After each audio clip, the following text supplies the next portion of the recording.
as Sean Diddy Combs prepares for his federal sex trafficking trial, set to begin jury selection now on May 5th. A judge has granted him permission to wear civilian clothing in court. According to court documents obtained by E! News, on April 30th, the 55-year-old music mogul may wear non-prison attire, including up to 5 button-down shirts, 5 pairs of pants, 5 sweaters, 5 pairs of socks, and 2 pairs of shoes, without laces. Combs, who made a rare appearance in court this past March, dressed in a beige jumpsuit with graying hair and a gray beard, faces multiple federal charges. He has pleaded not guilty to accusations of racketeering, prostitution, and sex trafficking following his arrest in September 2024. His request to delay the trial until July to further review evidence was recently denied. Opening statements are expected on May 12th. The founder of Bad Boy Records is accused of orchestrating the transport of commercial sex workers, both domestically and internationally, on multiple occasions, with the intent that they engage in prostitution, according to an indictment reviewed by NBC News. His legal team maintains his innocence, calling the charges a witch hunt based on unproven civil allegations. On March 25th, federal agents with Homeland Security Investigations, HSI, conducted searches at Combs' homes in Los Angeles and Miami. Sources confirmed to NBC News that the operations were coordinated by the Southern District of New York, with support from HSI offices in Miami and Los Angeles.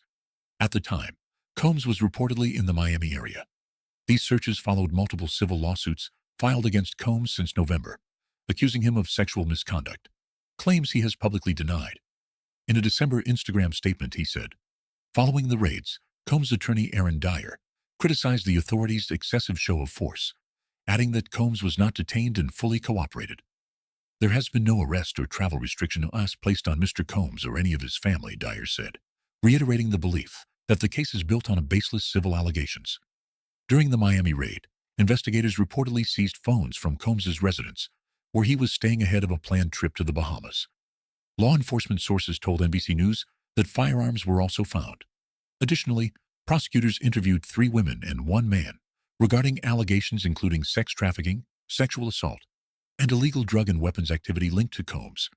Also on March 25th, Combs' associate Brendan Paul was arrested in Miami on drug possession charges. According to an arrest affidavit, Paul allegedly had cocaine, and marijuana-laced candy. He was released on bond the next day and later agreed to enter a diversion program, which will result in the dismissal of his charges upon completion.